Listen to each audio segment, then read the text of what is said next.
In the heart of a sprawling metropolis, the life of Daniel, a struggling artist, had become a daily grind of debt and despair.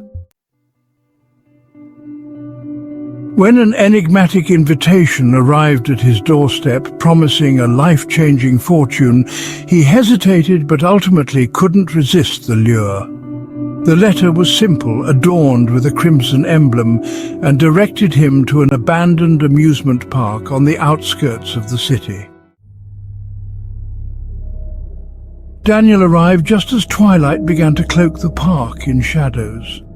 The once vibrant rides were now rusted and decrepit, and the laughter that once echoed through the air had been replaced by an eerie silence. A large gate, adorned with the same crimson emblem from the letter, creaked open, inviting him inside. With a deep breath, he stepped into the darkness. As he ventured deeper into the park, he noticed other participants emerging from the gloom, each bearing the same haunted expression. They were guided to a central tent, where a masked figure awaited them, holding a large, ornate book. The figure's voice was smooth, chillingly calm as he explained the rules. There would be a series of games, each designed to test their skill and luck. The grand prize for the sole survivor was a fortune beyond imagination, but there was a catch. Failure meant death.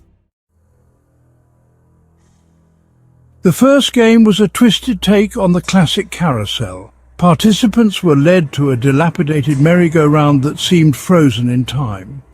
The game was simple. Choose a horse and stay on it as the carousel spun. But there was a sinister twist. As the carousel gained speed, the horses' mouths opened in silent screams, and the park's once muted lights began to flicker ominously. The horses, once mechanical, were now alive, their eyes glowing with an unnatural light. As the ride continued, the horses became increasingly erratic, bucking and spinning uncontrollably. Those who fell were immediately seized by shadowy figures and dragged away, their screams echoing through the night. Daniel, clinging desperately to his horse, watched in horror as one by one the other participants were thrown from their steeds. His own horse reared violently, its eyes locked onto his with a malevolent glare. Sweat dripped from Daniel's brow as he fought to stay on, his grip slipping with each spin. The carousel seemed endless, the lights blinding, and the air filled with the stench of fear and desperation. Finally, after what felt like an eternity, the carousel began to slow. Daniel was one of the few who managed to stay on, his body trembling with exhaustion and terror. As the ride came to a halt, the remaining participants were herded to another part of the park, their faces ashen and haunted. The next game was a macabre version of hide-and-seek. Participants were scattered throughout the park, which had been transformed into a labyrinth of darkened alleys and twisted pathways. The rules were simple. Find a hidden key and unlock a door before time ran out. However, the park was now alive with shadows that whispered and slithered, hunting the participants with a relentless hunger. Daniel stumbled through the maze, his heart pounding as the whispers grew louder. The shadows seemed to reach out, brushing against his skin with icy fingers. In the distance, he saw a glimmer of light, the key. With a surge of adrenaline, he darted toward it, narrowly avoiding the grasping shadows. As he reached the key and unlocked the door, he could hear the agonized cries of those who had failed the game. The door creaked open to reveal a small, dimly lit room filled with eerie silence. The final game was a cruel twist on a classic playground game. Musical chairs. The participants, now reduced to a handful, were forced to circle around a ring of antique chairs as haunting music played. When the music stopped, they had to find a seat. The catch? The chairs were rigged with hidden blades, and those who didn't find a seat were subjected to a horrifying fate. The music played, its melody haunting and discordant as the participants moved in a slow, tense rhythm. When the music stopped, the room erupted into chaos. Chairs were wrenched away, and those who didn't find a seat were immediately engulfed in a cloud of red mist. The air was filled with screams and the clatter of metal as the participants fought desperately for their lives. Daniel managed to secure a seat each time, his fear growing with each round. The final moments were a blur of frantic movement and sheer terror. When the music stopped for the last time, Daniel found himself alone, the final chair reserved for him. The masked figure appeared, nodding solemnly as he handed Daniel a small envelope. As Daniel opened it, he found a card with a single chilling message. "Congratulations. Your survival is just the beginning." The park began to dissolve into darkness as Daniel stumbled out, his mind reeling. The streets outside were deserted, and the once grand amusement park was now a ghostly ruin. The fortune he had hoped for was nowhere to be found, and the haunting memories of the Crimson Carousel and the twisted games would forever haunt him. The city had changed, and so had Daniel. The whispers that once filled the park now seemed to follow him, a constant reminder that he was never truly free from the horrors he'd survived. In the neon-lit underbelly of a sprawling city, where the line between luxury and despair was razor-thin, Victor, a failed entrepreneur, received an invitation that promised a chance to start anew. The envelope was luxurious, lined with gold, and the letter inside was adorned with an intricate crimson mask. It invited him to a masquerade ball hosted in a grand, abandoned mansion on the edge of town. Curiosity and desperation led Victor to the mansion, a sprawling edifice of faded opulence. The once grand estate stood shrouded in darkness, its windows broken and its doors creaking on their hinges. As he entered, he was greeted by an eerie silence, broken only by the distant sound of a piano playing a haunting melody. Inside, the mansion was a morbid tableau of grandeur gone to seed. Chandeliers hung precariously from the ceiling, their crystals casting ghostly reflections in the dim light. The walls were lined with portraits of long-dead aristocrats, their eyes seeming to follow Victor as he moved through the rooms. The ballroom, where the masquerade was to be held, was a vast, shadowy expanse, illuminated only by the flickering light of a single chandelier. Victor was not alone. Other guests, all wearing elaborate masks, filled the room. Their masks were grotesque and eerie, some resembling twisted faces or nightmarish creatures. As the clock struck midnight, a hush fell over the room, and a masked figure emerged from the shadows. Dressed in a crimson suit, the figure's mask was a sinister, smiling visage. The figure explained the rules of the masquerade dance with the masked partner of your choice and survive the night. The game had begun. Victor chose a partner, a woman in a hauntingly beautiful mask with hollow eyes. As they danced, the room seemed to warp around them. The once luxurious mansion was now a labyrinth of shifting walls and endless corridors. Each turn led them to new, unsettling sights. A room filled with broken mirrors, a gallery of grotesque sculptures, and a library where the books seemed to whisper secrets. The music grew louder, more frenetic, and the guests' movements became erratic. Victor's partner's touch grew colder, her steps heavier. Shadows twisted and writhed on the walls, and the floor beneath them seemed to pulse with an otherworldly rhythm. As Victor danced, he noticed that some guests were missing, their masks abandoned on the floor. The tension mounted as the night wore on. The once beautiful ballroom now felt like a tomb, its walls stained with an ominous dark substance. The crimson mask of the host seemed to glow with an unholy light, and the guests' movements became more frantic. Victor's partner began to whisper in his ear, her voice a chilling blend of seduction and malice. The final dance arrived, and the music reached a fever pitch. The remaining guests, their masks cracked and bloodied, moved in a chaotic frenzy. The room spun, and Victor struggled to keep his balance as the music crescendoed. His partner's grip tightened, and he could feel the cold, clammy touch of death closing in. As the music reached its climax, the chandelier above shattered, sending shards of glass raining down. The guests screamed, their masks falling away to reveal faces twisted in terror and agony. The once grand ballroom was now a blood-soaked slaughterhouse. Victor stumbled through the chaos, his partner's hand still gripping his arm with a vice-like hold. He reached the exit, only to find it sealed with a wall of solid stone. The crimson mask of the host appeared before him, its eyes glowing with malevolent glee. The masked figure explained that the masquerade was a test of survival, a twisted game where the only way to escape was to endure the night. Victor, now alone in the blood-stained ballroom, realized the truth. The masquerade was not just a game but a ritual, a macabre celebration of the end of those who dared to enter. The mansion remained abandoned, its doors sealed, and the guests' screams echoed through the night.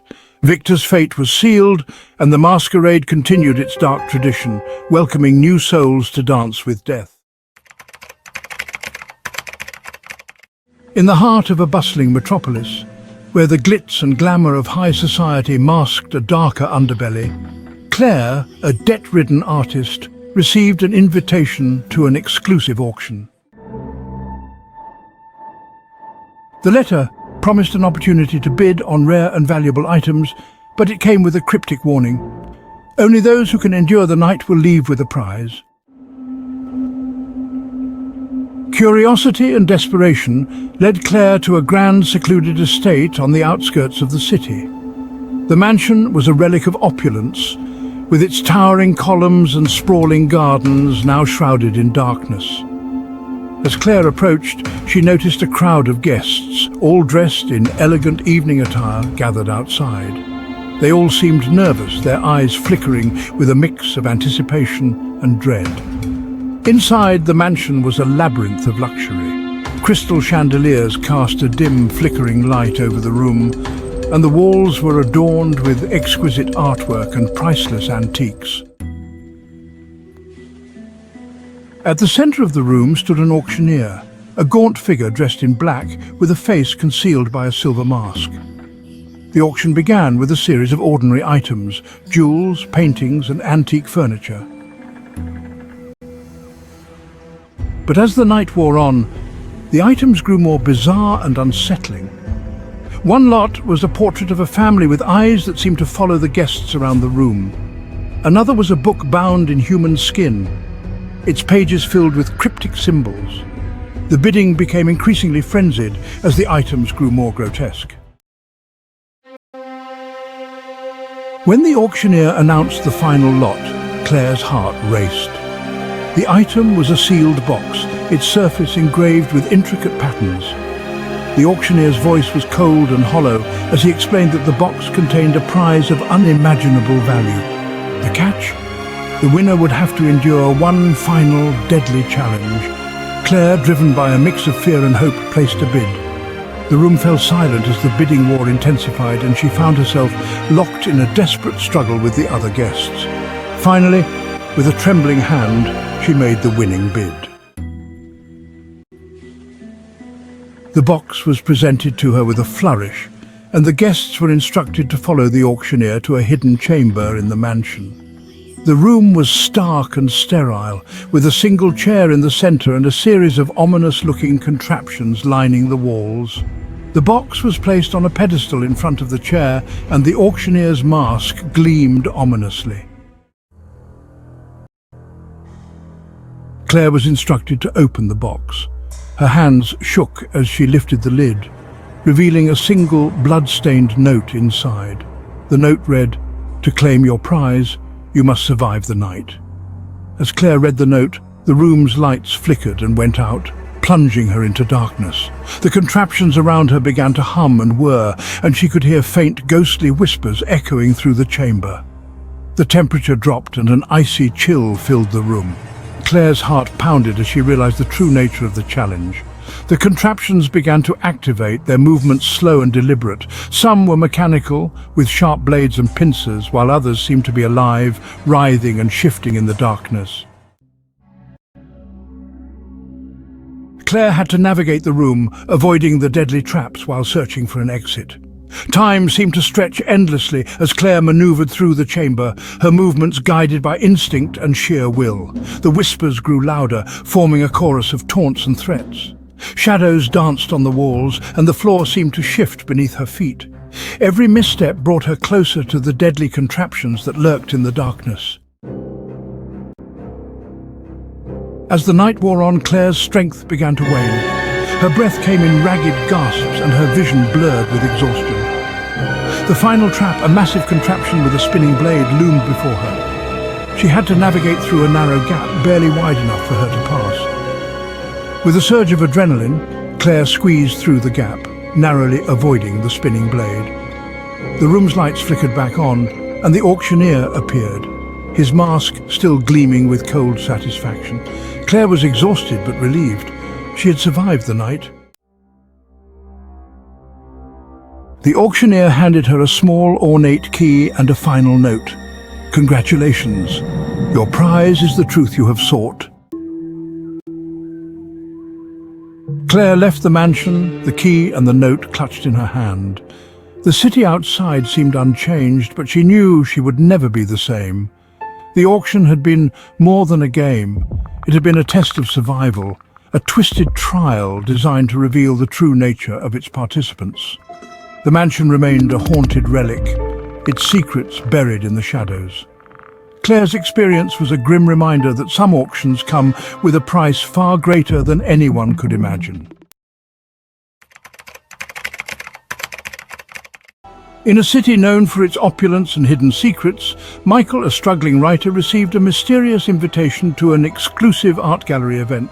The letter was adorned with a gold seal and promised a glimpse of a unique collection of artwork. Intrigued by the prospect of gaining inspiration for his writing, Michael accepted the invitation, unaware of the sinister events that awaited him. The gallery was located in a grand abandoned mansion at the edge of the city. The exterior was dilapidated with overgrown ivy and broken windows, but the interior was a stark contrast. A pristine, eerie expanse of gleaming marble and shadowed corners. As Michael entered, he was greeted by an unsettling silence, broken only by the soft echo of his footsteps. The gallery was filled with stunning, yet disturbing artwork. The paintings were hauntingly beautiful, depicting scenes of joy and horror intertwined. Each piece seemed to come alive with a life of its own, the figures within them appearing to move and shift as if trapped within the canvas.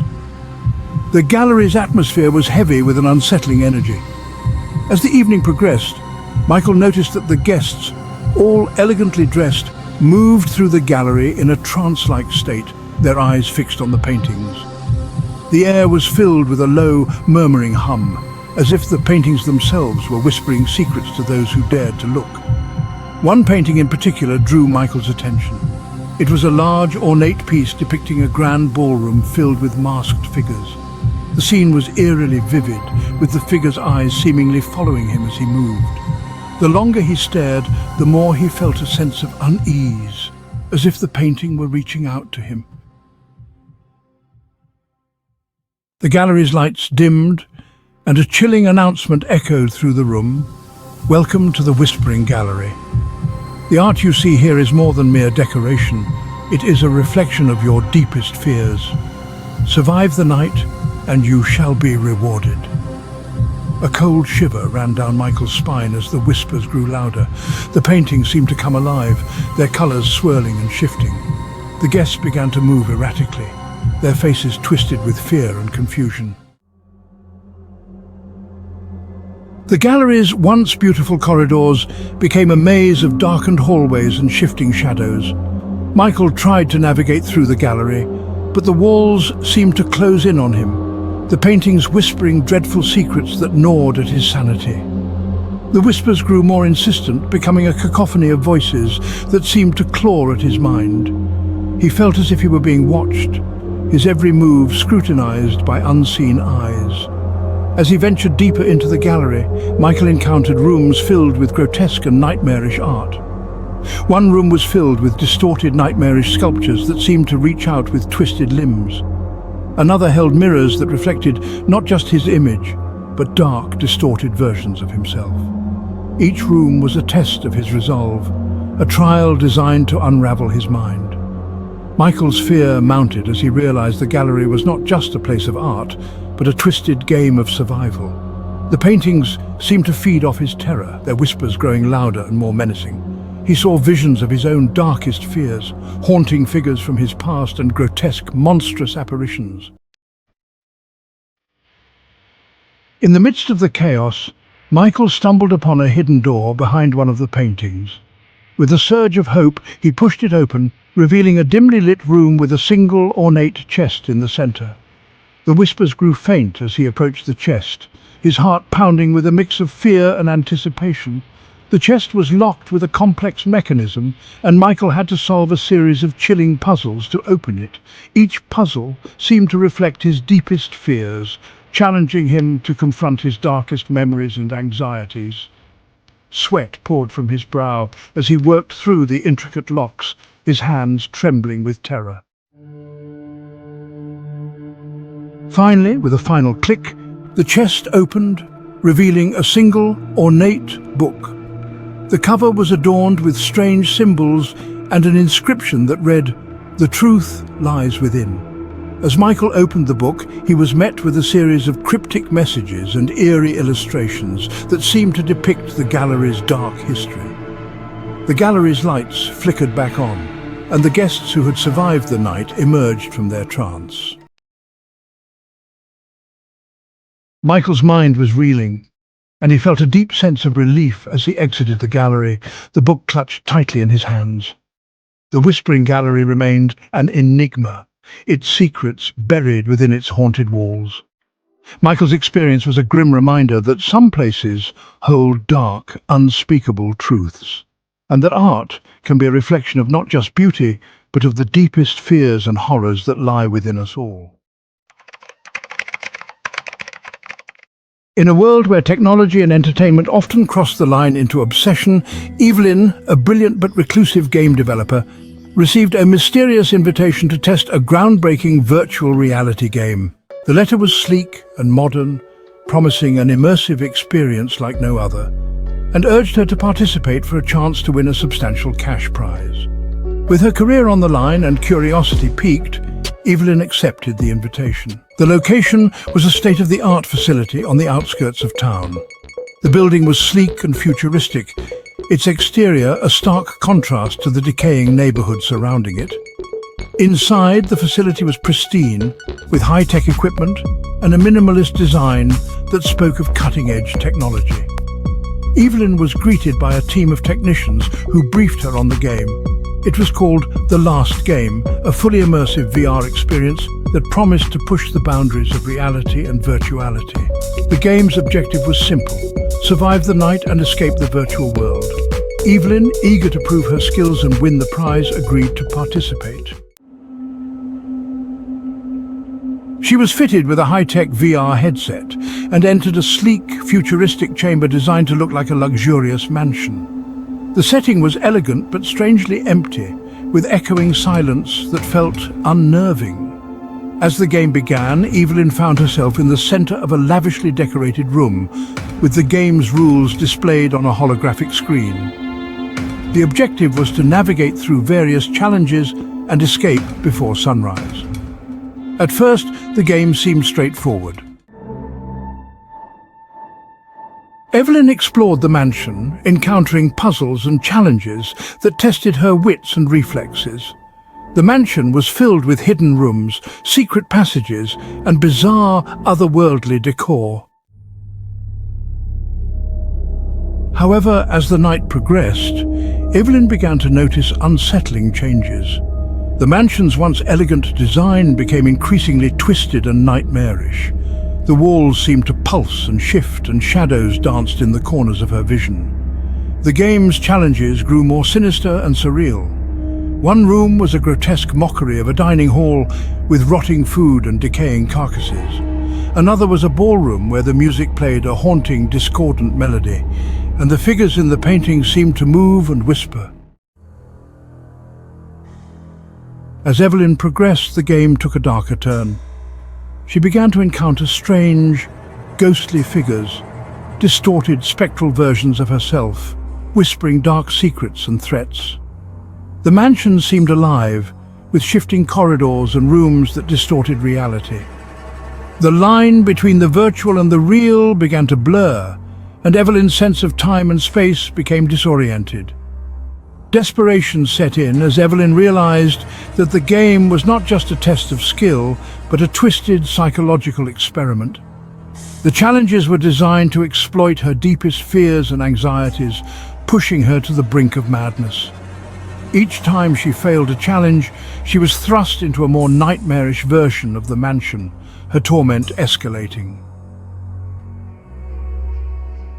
The final challenge was a descent into the mansion's basement, a place of darkness and decay. Evelyn navigated through a labyrinth of twisting, narrow passages, her breath coming in ragged gasps. The basement was a macabre gallery of horrors, with scenes of suffering and despair displayed on the walls. The air was thick with the stench of rot and decay, and the whispers of the ghostly figures grew louder. At the heart of the basement was a chamber with a single ominous door. The door was marked with a cryptic symbol and seemed to pulse with a malevolent energy. Evelyn knew that beyond the door lay the final challenge, the key to escaping the game and winning the prize. With a surge of determination, Evelyn opened the door, revealing a dark, foreboding room. In the center was a pedestal with a small, ornate box. The box was adorned with the same symbol as the door and seemed to radiate a chilling energy. Evelyn approached the box, her hands trembling as she opened it. Inside the box was a small, ancient-looking book. The cover was inscribed with the words, "The Last Game." As Evelyn opened the book, she was met with a series of disturbing illustrations and cryptic messages that seemed to describe the mansion's dark history and the nature of the game. The final page revealed a chilling message: the game never ends. A cold realization dawned on Evelyn. The game was a trap, a never-ending cycle of torment designed to ensnare those who dared to participate. The virtual world was a prison, and the game's true purpose was to trap players in an eternal nightmare. As Evelyn's reality dissolved into darkness, she understood that the game had claimed another victim. The facility remained an eerie monument to the dark side of technology and entertainment, a place where the boundaries of reality and fiction were forever blurred. Evelyn's fate was a grim reminder that some games are best left unplayed, and that the price of curiosity can be far greater than anyone could imagine.